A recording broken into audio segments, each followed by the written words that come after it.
In the year 1486, a Portuguese ship made its way into a river delta on the coast of West Africa. The men aboard had sailed much of the known world. They had navigated the rocky shores of Morocco.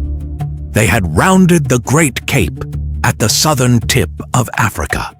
They were explorers, traders, ambassadors of a world that believed itself to be at the center of civilization. They were not men easily impressed, but when their local guides led them inland, when they pushed through days of dense equatorial forest and finally broke into the clearing that revealed what lay beyond, they stopped. What they saw was not what they expected. It was not a collection of villages baking in the sun. It was not the primitive settlement that many back home had imagined when they thought of Africa. What lay before them was a city. They had come to the edge of the known world. And what they found there would overturn everything they thought they knew. They had found Benin. One of those sailors would later write to the King of Portugal, describing a city that reminded him of Lisbon. Another called it as large as Amsterdam. A Dutch trader who came a century later would call it, without irony, one of the most beautiful cities in the world.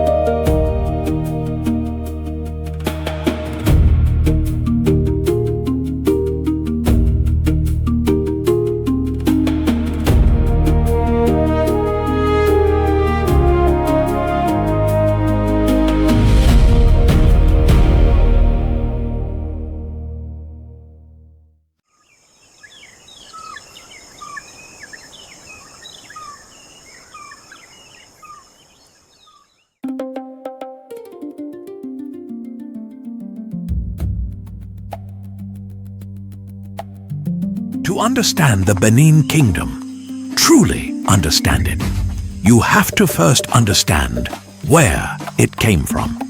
Because kingdoms do not appear from nowhere. They are built from the ground beneath them. And the ground beneath Benin was extraordinary. We are in West Africa, specifically in the region that today we call southern Nigeria, in the land of the Edo-speaking peoples, deep in the rainforest belt that stretches between the open savanna to the north and the Atlantic coastline to the south. This is not an easy land to live in. The forest here is dense, thick with mahogany, iroko, and oil palm. The rains arrive in seasonal bursts of extraordinary intensity. The rivers flood and recede on their own schedules, and the rewards are real.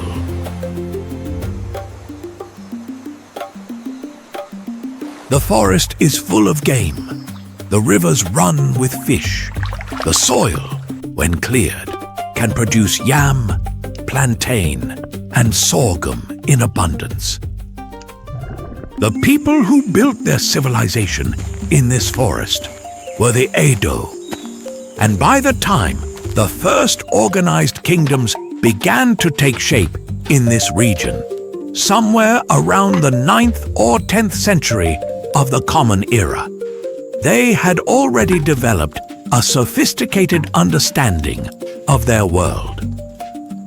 Their agricultural techniques were refined. Their trade networks extended in multiple directions. Their spiritual practices were deep-rooted and complex. Their sense of community and identity was strong. They were not waiting for history to happen to them. They were already making it. Their sense of community and identity was strong. But what happens when a people reach the moment where local leadership is no longer enough? When the village structure that has sustained them for centuries begins to crack under the weight of growing population, expanding trade, and the pressures that come when your neighbors are organizing themselves into larger political units. That moment, that precise inflection point, is where the story of Benin begins. And like most great stories, it begins with a dynasty.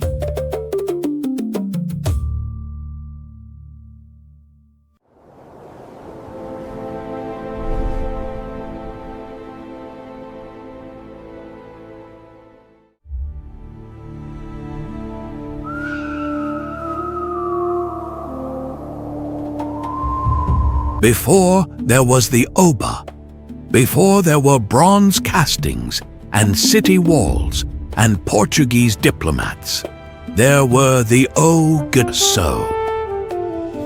The word Ogiso translates as kings of the sky, and that name tells you something important. From the very beginning, the rulers of this land were understood to be more than ordinary men. They were intermediaries between the human world and the divine world. Their authority did not derive merely from military power or accumulated wealth. It came from the heavens themselves.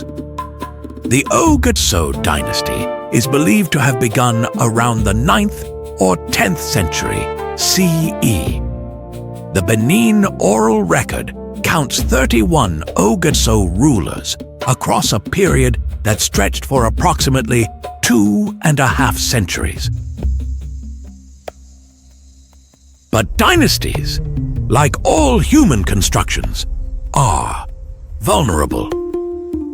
The final Ogiso king, according to the oral tradition, was a man named Owodo, and the reign of Owodo is not remembered as a time of glory.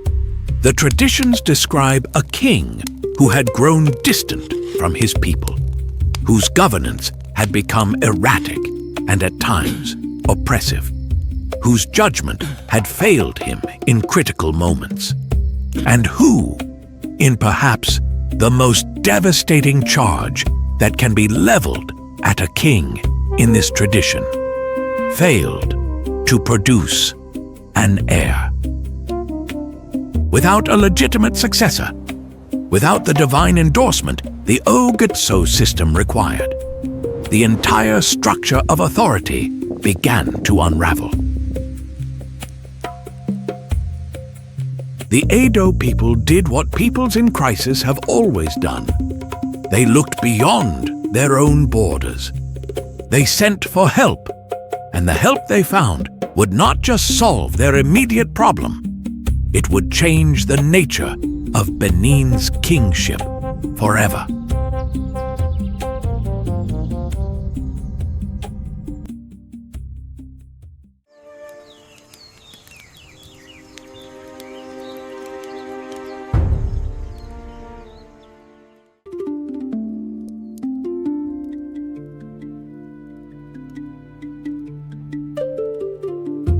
The Edo elders did not send their delegation to a random neighboring chieftaincy. They sent it southeast on a journey of several days to the city of Ewuare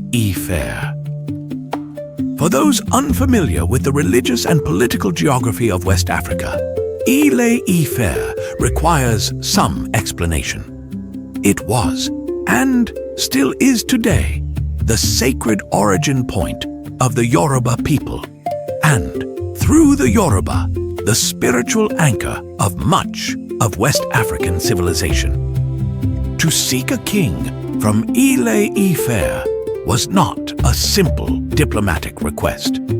It was a profound spiritual act. The prince they approached was Oromiyan. He was a son of Oduduwa, or in some versions of the tradition, a grandson, and a man of considerable stature and reputation. And so he prepared to leave. But before he did, and this detail is central, he fathered a child, a son, born of an Edo woman. A child who was both of Ewuare Ife and of Benin. A child who carried within him the divine bloodline of Oduduwa and the soil of the Edo forest. That child's name was Ewuare. Ewuare I became the first Oba of Benin. The title Oba is not simply a synonym for king in the European sense. The Oba was a sacred figure in the fullest sense of that word, ruler and priest simultaneously. His very person was considered divine. When the Oba spoke, he did not speak merely as a man with an army behind him. He spoke as the living embodiment of the kingdom, its past, its present, and its future, in a single human form.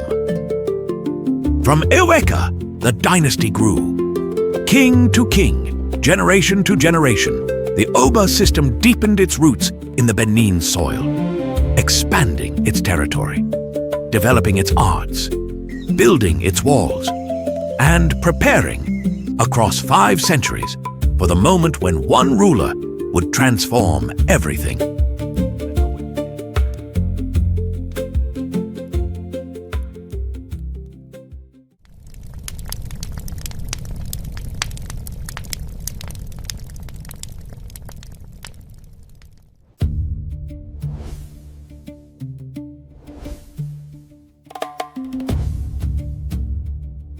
But it was not until the 15th century that Benin would undergo its most consequential transformation. The man responsible for that transformation was Oba Ewuare. History calls him Ewuare the Great, and the title is not an exaggeration. Before Ewuare, Benin was a significant regional power. After Ewuare, it was an empire in the fullest sense of the word. Ewuare came to the throne around 1440 CE, but his path to power was not smooth. The oral tradition records that he was initially bypassed for the throne, that he was exiled, that he wandered and suffered, before he finally claimed what he believed was rightfully his. What Ewuare did, systematically and with extraordinary deliberateness, was transform Benin from a sophisticated chieftaincy into a fully formed state. He reorganized the structure of governance from the top down. He rebuilt Benin City. He built a standing military, and then he used that military. He expanded. The Great Walls of Benin, also known as the Benin Earthworks, are one of the most extraordinary engineering accomplishments of the pre-modern world, and one of the least known outside of Africa. They consisted of a vast network of moats and earthen ramparts running in interconnected loops through the forest, for what researchers have estimated at over 16,000 kilometers of total linear distance. They had simply been overlooked by the wider world because they existed in Africa. Under Ewuare the Great, Benin City was rebuilt from its foundations. Its roads were widened, its palace was expanded, and the art for which Benin would one day become famous, the bronze castings, the ivory carvings, the coral work, began to flourish in earnest. He did not just build an empire. He built the culture that would define it.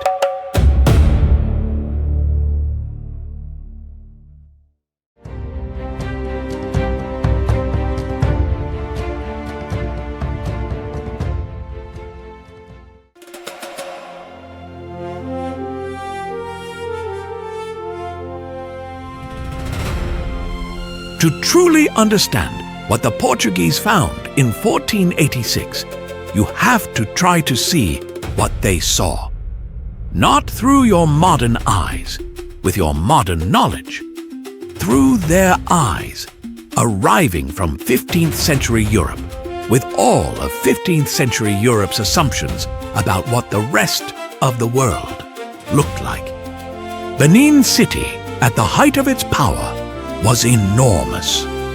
Estimates of its population range from 60,000 to well over 100,000 people, which would have made it, at various points, one of the 10 or 20 largest cities on the face of the earth. Larger than London was at the same period, comparable in size to Paris. The city was laid out in a grid. This is important enough to dwell on for a moment. A deliberate, organized, geometric grid, planned from above, built from the ground, sustained across generations. What the Portuguese found when they arrived was not what their mental map of the world had prepared them for. They had come expecting the margins of civilization. They found its center. These are the Benin bronzes. And while they will receive their own full episode in this series, because they deserve it, it is important to say something about them here.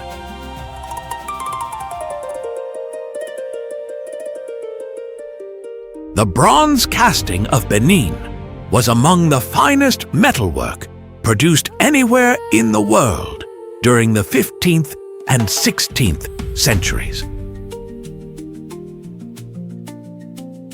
When the bronzes arrived in Europe in the late 19th century, taken, as we will discuss in a later episode, under deeply painful circumstances, several major museum curators initially refused to believe they were African. They assumed the bronzes must have been made by someone else, by ancient Egyptians, by lost European traders, by anyone, apparently, other than the people who actually made them, the craftspeople of the royal guilds of Benin Kingdom, who had been perfecting this art for 500 years. It was, by any meaningful definition, a civilization. The palace compound of the Oba covered an area larger than the Palace of Versailles. Its interior spaces, audience chambers, ritual spaces, royal quarters, administrative offices, were organized around a series of interconnected courtyards, each one with a specific function in the governance and ritual life of the kingdom. Outside the palace, the city lived and traded and manufactured. The market districts of Benin City were among the most active in West Africa. Goods arrived from the interior forests, ivory, iron, cloth, and from the Atlantic coast, salt, European trade goods, fish, and left again redistributed across a trading network that extended hundreds of kilometers in every direction. At the center of all of it, the Oba. Not merely a political figure, not merely a military commander, the living center of the kingdom's spiritual and material life. When the Portuguese finally received an audience with the Oba of Benin, they wrote back to Lisbon that they had met a ruler whose court and ceremony exceeded anything they had encountered in their travels.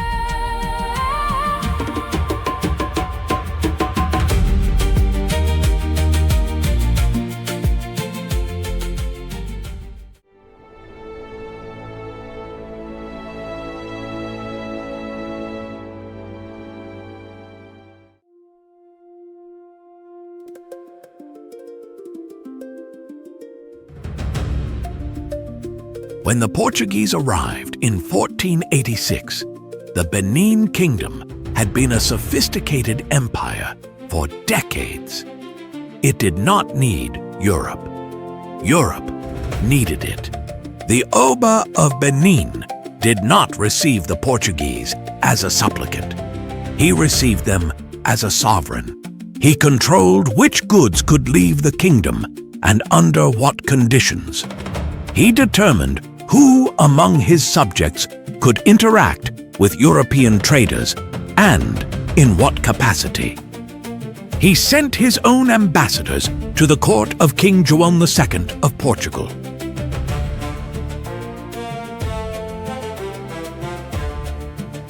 An African king in the 15th century dispatching a diplomatic delegation to Europe. Benin was not being discovered. It was engaging.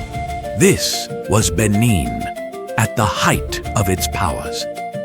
This was a kingdom that had built itself over 6 or 7 centuries, from a forest chieftaincy into one of the great empires of the medieval and early modern world. And it had done it entirely on its own terms.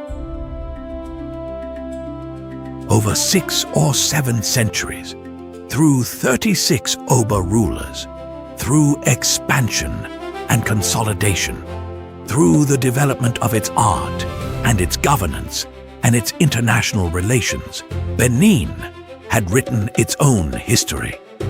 In 1486, when those Portuguese sailors stumbled out of the forest and stopped in their tracks at the sight of a city they had no framework to understand, Benin had been here for centuries, and it would be here for centuries more.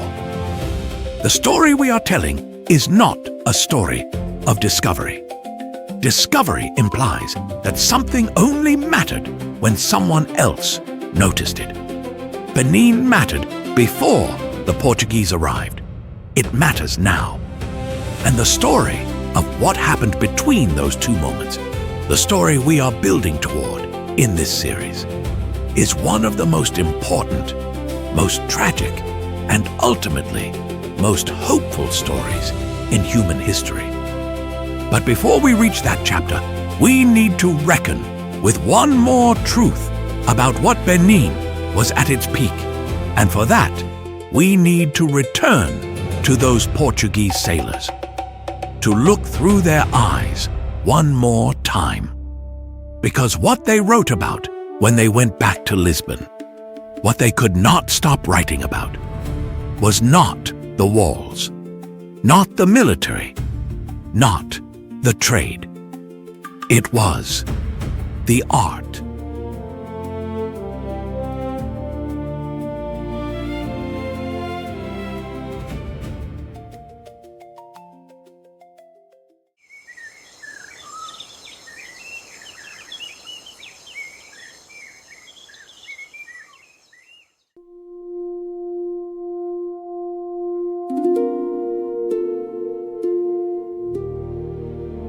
Today, Benin City is the capital of Edo State in southern Nigeria.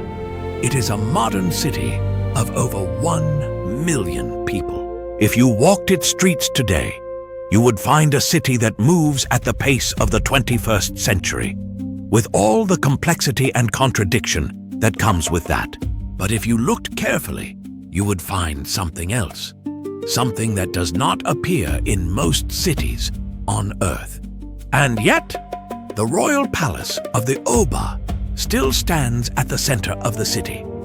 The current Oba, His Royal Majesty Oba Ewuare II, was crowned in 2016, continuing an unbroken line of kingship that stretches back over 1,000 years.